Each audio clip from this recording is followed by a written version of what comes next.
en la cadena de radiodifusión de las Fuerzas Armadas.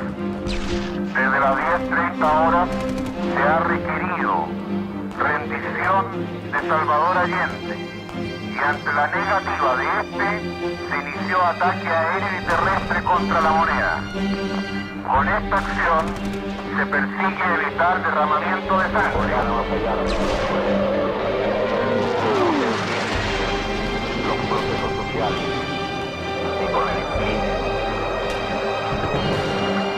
y con la personas más adelante nombradas deberán entregarse voluntariamente hasta las 16:30 horas de hoy, 11 de septiembre de 1973, en el Ministerio de Defensa Nacional. Carmen Gloria Aguayo, Carlos Altamirano Orrego, Teodoro Almeida Medina, Laura Allende Montes, Jorge Arrandes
Jamás pensé que en mi vida me iba a tocar una cosa así. Tampoco los chilenos nunca pensamos que iba a suceder algo parecido. Yo con menos razón, sacerdote, toda mi vida más bien campesino, meterme de repente, como en las patas de los caballos, como se dice un poco, en parte, sobre todo presionado por los presos políticos que habían tomado dentro del gremio de profesores sobre el arte, pintores, artistas, todo eso, y donde yo trabajaba en la Universidad del Norte y con ellos, pero comenzó sobre todo con los artistas de la Universidad de Chile.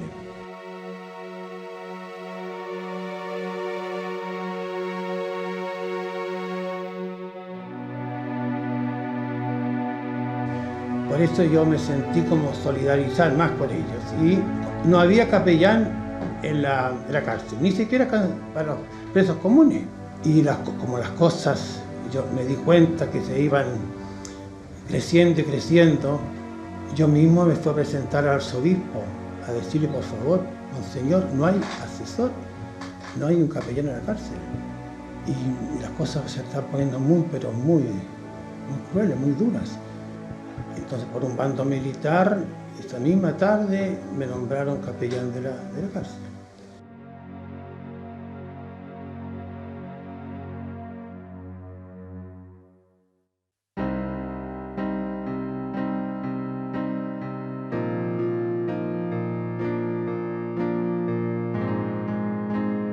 Soy Jaime Bravo Macida, ex profesor universitario, militante del MAPO fundacional. Mi experiencia de detención se inicia con sacarme de la universidad, subirme a una camioneta junto con 2 profesores más de la universidad que habían ido a buscar, situación que era normal. Todas las semanas llegaban vehículos a buscar profesores o estudiantes y fui llevado a un cuartel de la CNI en calle Maipú, entre calle Osa y 14 de febrero.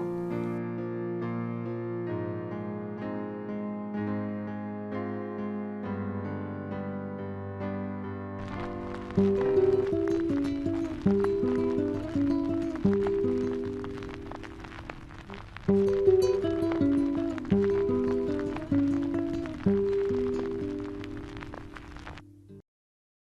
nombre es Herman Víctor Zuljevich Rojas. Fui militante del Movimiento de Acción Popular Unitario MAPU. Yo era el asistente de Eugenio Ruiz Tagle, su chofer, ese era el hombre de confianza de él. Generalmente yo guardaba el vehículo en mi casa y los levantábamos muy temprano, lo iba a pasar a buscar a su departamento y lo íbamos a la planta. Empezaron a aparecer nidos de ametralladoras por arriba, por el cerro que están detrás de la planta de Inacesa. Y por el frente apareció un par de tanques que se estacionaron frente a la planta. Nosotros, como ya sabíamos a esa altura, nos habían avisado que los aparatos de seguridad de la dictadura estaban buscando a Eugenio Ruiz Tagle, a Carlos Bau, a varios compañeros que eran de arriba. Queríamos que Eugenio sacarlo libre, o sea, que se tomaran las decisiones políticas o él o el partido de qué iba a pasar. Y me acuerdo que lo subimos al auto, entre medio de las secretarias, lo camuflamos ahí y el conductor era yo, partimos. Cuando llegamos a la casa de Eugenio, el departamento que vivía ahí en Salvador Reyes con Manuel Verbal, y se asoma un señor que también trabajaba en Inacesa y nos dice: no entren porque han venido 4 veces a allanar el departamento de Eugenio, descerrajaron la puerta, se han ido y están en cualquier momento se van a dejar caer.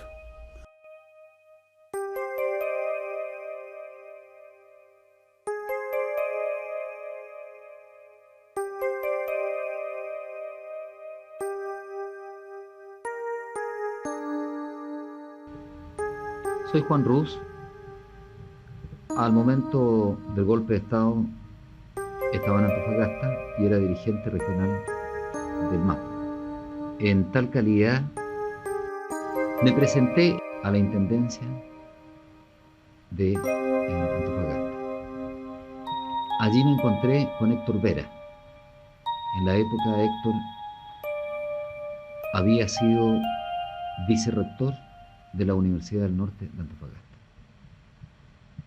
Juntos fuimos conducidos en un jeep a Cerro Moreno.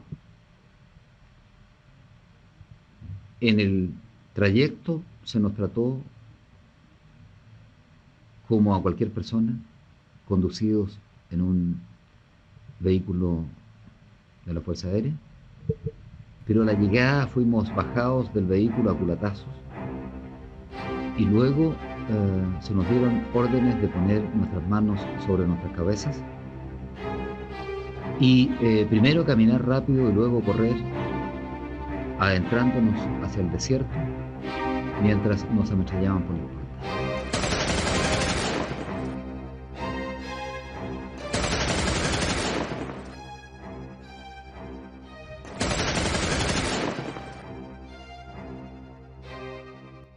Nosotros, previendo el golpe y todo, increíble, creo que tuve muchas de las culpas porque yo era encargado de su seguridad. No hallábamos dónde ir, dónde venir. Yo le digo: Eugenio, ¿sabes qué? Vamos a mi casa. Eugenio vivió y durmió esa noche del 11, que fue horrorosa, aquí en mi casa. Eugenio, cuando decide entregarse, me dice: vamos a buscar a Carlos Bau. Eran recién como a las 8:30 de la mañana, era muy temprano. Cuando llegaba a la puerta de la intendencia, había un civil y un militar. Entonces le preguntan, al primero le preguntan a Eugenio: ¿usted, señora, qué viene? Dice: soy Eugenio Ruiz Tagle, gerente de Inacesa, y hay un bando que me están llamando y vengo a presentarme adentro. ¿Usted, señor, dice a Carlos Bau? Carlos Bau Aedo, jefe administrativo de Inacesa, adentro. Con Eugenio habíamos conversado que por cualquier cosa yo me quedé al frente en la Plaza Colón esperando los resultados. Como a las 11 o cerca de las 11, un poco antes, me acuerdo que llegó Mario Silva en una camioneta verde a entregarse también. Vi pasar a varios compañeros, pero ahí había, aunque parezca mentira, había harta gente. Es el día 12 de la mañana porque el toque de queda empezaba a las 3 de la tarde. Como la idea y la opinión era seguir a ver qué pasaba, Como a las 2 de la tarde empiezan a salir los compañeros con las manos en alto y llega un camión militar y lo empiezan con las manos en alto hasta en la nuca a subirse un camión militar. Y Eugenio me hacía, sin mirarme a mí, hacía como gesto. Yo no entendía en ese rato y me hacía así, o sea, que era que se lo llevaban a Cerro Moreno. Y me hacía un gesto con la mano que estuviera hacia allá. Yo, como el auto lo tenía estacionado cerca, cuando partió el camión, lo pude seguirlo a una distancia de una cuadra y media. Hasta que me di cuenta que sí lo llevaban a Cerro Moreno y me devolví. Pero ya eran cerca de las 3 de la tarde, ya no podía irme con el auto en acceso ni nada, me quedo en mi casa.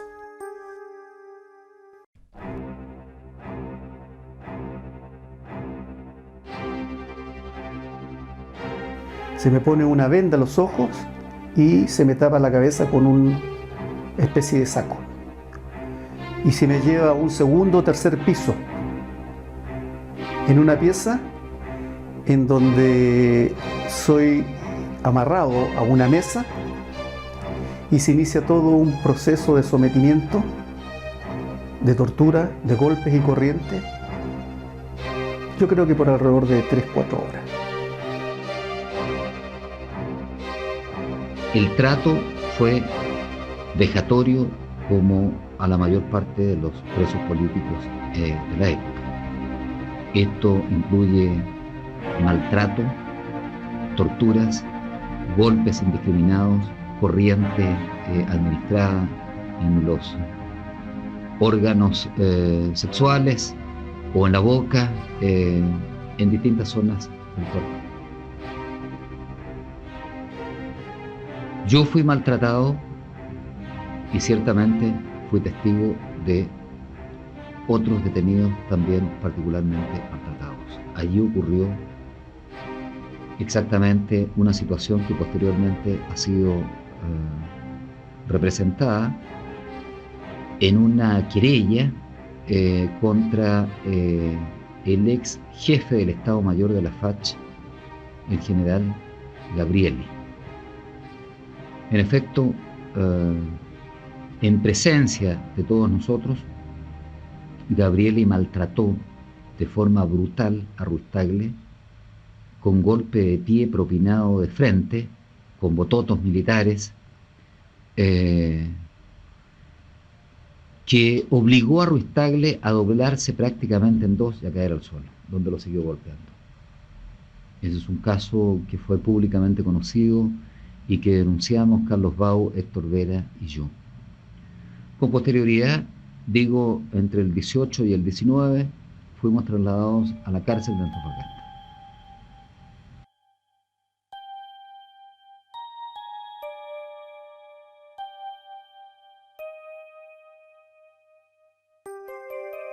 Y a eso de las 6, 7 de la tarde, me sacan de la cárcel, de esa celda, y me hacen firmar un documento en el que en ningún momento sufrí apremios, y posteriormente me suben a las 9 de la noche a una camioneta fiscal y soy llevado a la cárcel pública de Antofagasta.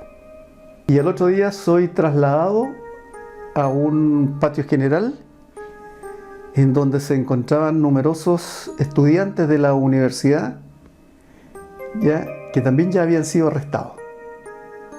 Con ellos comparto parte de la mañana y posteriormente en la tarde soy trasladado a una celda individual, la celda número 55, donde soy encerrado afirmándome que iba a ser sometido a un juicio de guerra.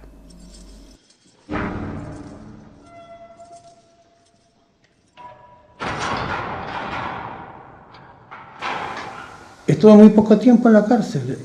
Comencé, el día preciso fue el 24 de septiembre.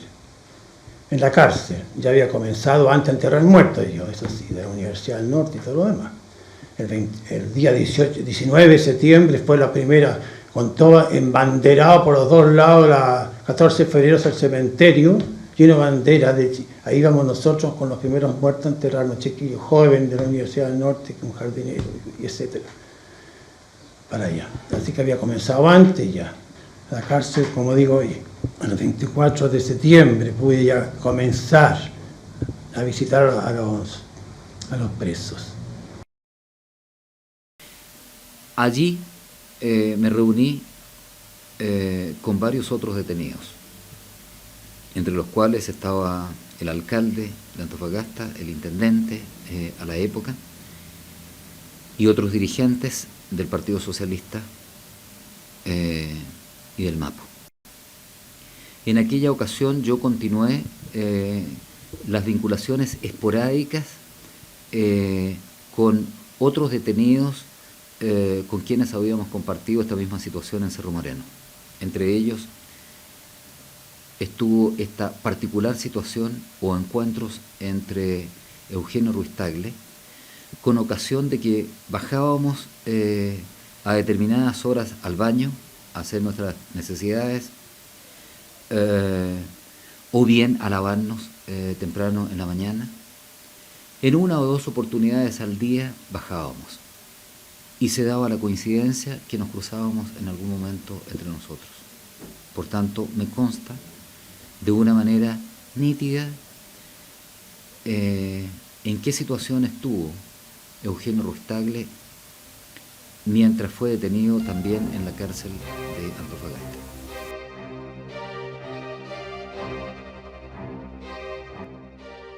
Y alguien me dice, ¿sabes qué? A Eugenio lo trajeron de vuelta a la cárcel, de Cerro Moreno a la cárcel. Y a mí se me ocurre partir a la cárcel, sin darme cuenta ni pensar que los teléfonos estaban intervenidos, estaban todos, me entendí, agotados. Y cuando voy caminando por Prat hacia arriba, para una camioneta amarilla y se baja, que en ese tiempo era el capitán López, que había sido el oficial ayudante del intendente Gómez, y él me ubicaba perfectamente, porque yo en su calidad, digamos, de asistente de Eugenio lo acompañaba en las reuniones de jefe de servicio. Para la camioneta se va el compadre, se para y se acerca detrás mío el chino Bando y me dice, me abraza, seco que me abraza y me dice, sigue caminando tranquilo, no hagáis ningún gesto, súbete la camioneta en la parte de atrás, dimos la vuelta y bajamos Baquedano y me hicieron subir a la administración, llegamos a la tercera comisaría de Carabineros. Me metieron a un calabozo, pasaron 3 días en el calabozo, entre las torturas, las aplicaciones de corriente, preguntas y cosas. Después me dieron la libertad falsa y me entregaron al CIN.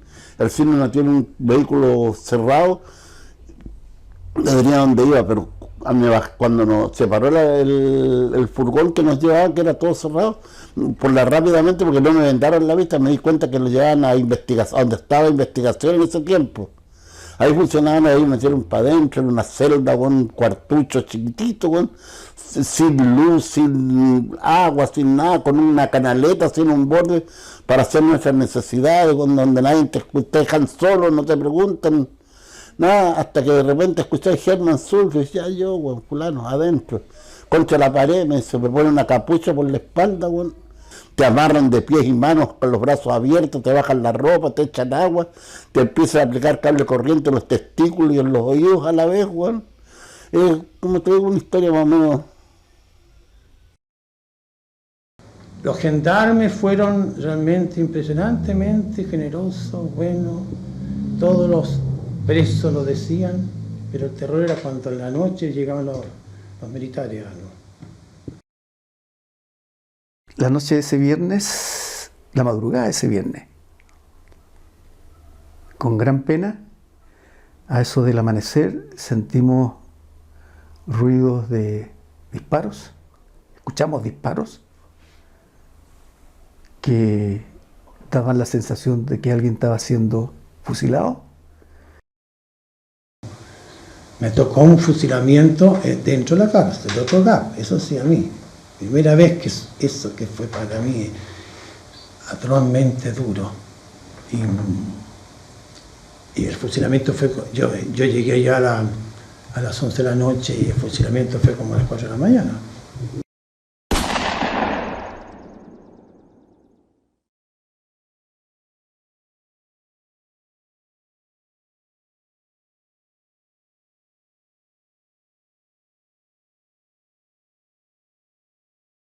Ese día 11 de octubre del 73 fue un día de muchas emociones, ya que los que estábamos incomunicados salíamos de manera individual al baño. Pero por una situación que desconozco,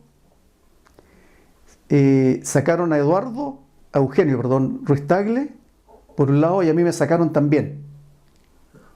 Y se dio la circunstancia que nos encontramos juntos en el baño. Ahí conversamos muy poco, nos saludamos, nos dimos un abrazo. Él me dice, estoy muy golpeado. Yo le dije, yo también sufría premios. Y enseguida el guardia que nos llevaba se dio cuenta y nos separaron inmediatamente. Yo lo vi poco, era un caballero, ese hombre, muy agradable, muy fino, se veía. De hecho, se veía muy tranquilo, pero con una preocupación muy grande, evidentemente. Se veía en su rostro, tranquilo, como sereno, pero una tristeza, presagiando que esta cosa se iba poniendo tan... Nadie sospechó que iba a ser así, pues, ¿no? Estamos hablando en el mes de octubre, aproximadamente a mediados, entre el 15 y el 20 tal vez, ¿no? Me crucé con él y me dijo, Juan, estoy en una situación límite. Por favor, avísale al sacerdote en qué situación me encuentro, dile que ya no soporto más. Estoy en condiciones tales que no creo que soporte otra tortura. Ruiz Tagle era una persona muy particular. Cuando fue golpeado delante de todos nosotros en la FACH, en el casino de oficiales, golpeado brutalmente, no hubo ni una queja, absolutamente ninguna queja. Por tanto, cuando varios días después él me dice que está en una situación límite, que no cree aguantar otra sesión de tortura, realmente me impresioné. Había visto muchas cosas en la cárcel, supe de muchas otras torturas. Sin embargo, me llamó la atención que Ruiz Tagle es una persona fuerte, muy dueña de sí mismo, se comunicara especialmente conmigo para señalarme que se encontraba en una situación límite. A Ruiz Tagle lo habían castigado sistemáticamente. El día mismo, 19 de octubre, porque yo estuve entonces hasta esa noche precisa, lo que se llamaba el zarpazo del Puma. Esa noche entonces también me llevaron a donde estaba en ese tiempo ¿cómo se llama? En la calle Maipú, estaba en ese tiempo ¿cómo se llama? Investigaciones. Sí, investigaciones. Y ahí fue un capitán joven el que a mí entonces me apostrofó, de una manera muy, muy así, bruta, podríamos decir ya. Y él me prohibió terminantemente volver a la cárcel, a pisar la cárcel, pero dije, usted es el que ha andado sembrando por todas partes que aquí hay torturas. Pero dije, todo el mundo lo sabe, le dije, todo el mundo lo sabe. Todos los parientes de los que están encerrados allá, cuando los ven llegar y que están ahí en las puertas agolpados, y los presos comunes que me dicen, padre, haga algo por ellos, mira cómo los traen. Todo el mundo lo sabe. Yo me contestó con una frase que nunca la podía olvidar, porque me dijo, mire, haya o no haya tortura, no me importa. Pero es usted el que anda sembrando por todas partes. Así que no me pisa más la calle. ¿Entendió? La cárcel. ¿Entendió? Váyase. Me fue. Y salió la noche yo solo. Estaba sitio todo. Probablemente lo que en particular molestaba a las Fuerzas Armadas era que Ruiz Tagle tuviera apellido Ruiz Tagle, en primer lugar. Es un asunto de clase, de piel, de no soportar, digamos, que alguien que llevara ese apellido estuviera en las posiciones que estaba de apoyo, digamos, a el gobierno de Salvador Allende. Probablemente esas eran las cosas que molestaban particularmente y que justificaron un especial maltrato a Ruiz Tagle. El testimonio que yo puedo dar a ese respecto es que lo vi maltratado pero íntegro en Cerro Moreno. Lo vi maltratado y con ánimo todavía en la cárcel de Antofagasta, hasta que llegó un momento que yo sitúo aproximadamente en el mes de octubre, pocos días antes de que ocurriera el paso de la caravana de la muerte. En esos días estaba en una situación límite.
Me llamo Gloria María Collado Sepúlveda, estaba recién trasladada desde el hospital de Calama.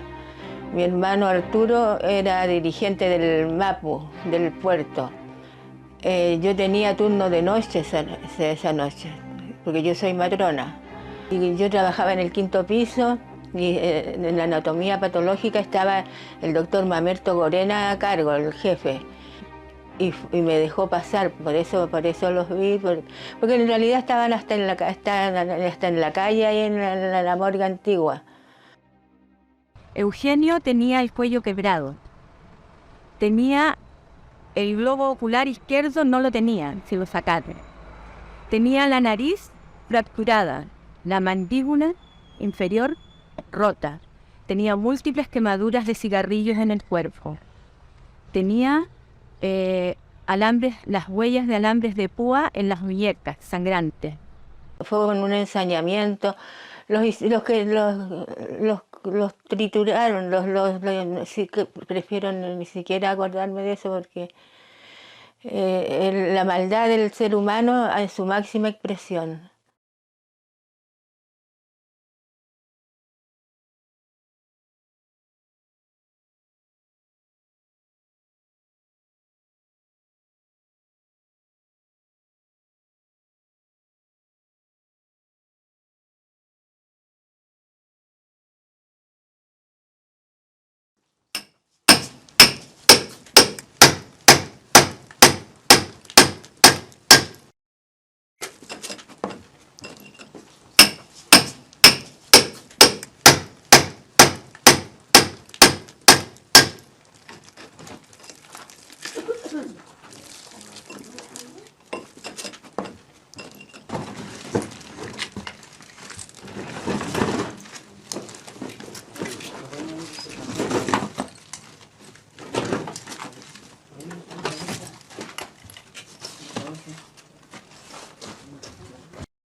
Consultado, ¿qué reflexión puedo hacer de la experiencia vivida en el golpe de Estado?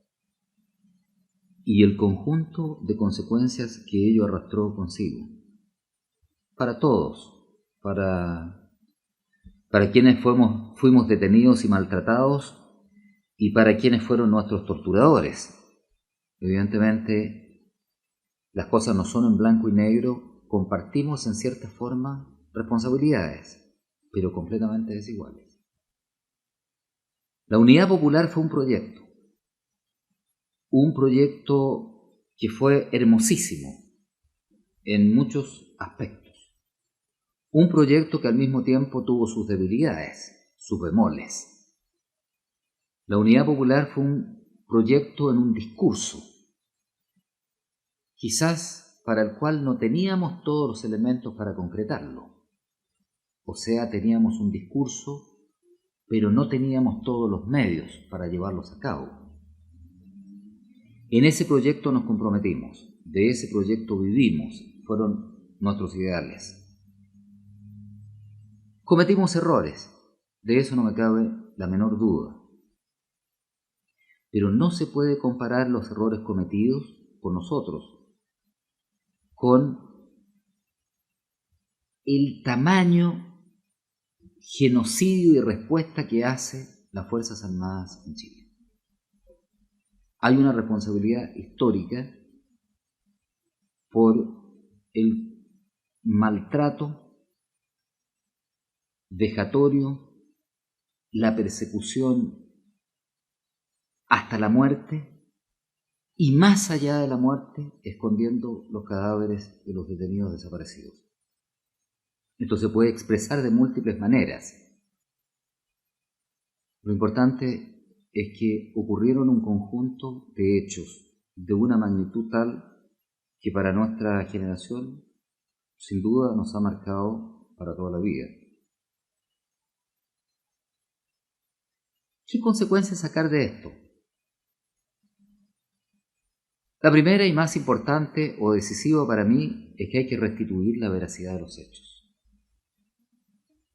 Restituir la verdad y hacer justicia son dos piezas básicas, cruciales, dos actitudes fundamentales y convergentes para poder poner los hechos ante nosotros, ante la sociedad chilena y castigar a los culpables. Yo creo que eso es evidentemente lo menos que podemos querer establecer. Yo no creo que haya lugar a venganzas. Distingo el concepto de venganza del concepto de ser veraz, hacer justicia y que cada uno pague por lo que ha hecho. En ese sentido, no hay venganza. Hay restituir el valor de la verdad y el valor de la justicia. Y como muchas veces han dicho los familiares de los detenidos desaparecidos, los abogados de derechos humanos, las iglesias, los partidos políticos, nunca más.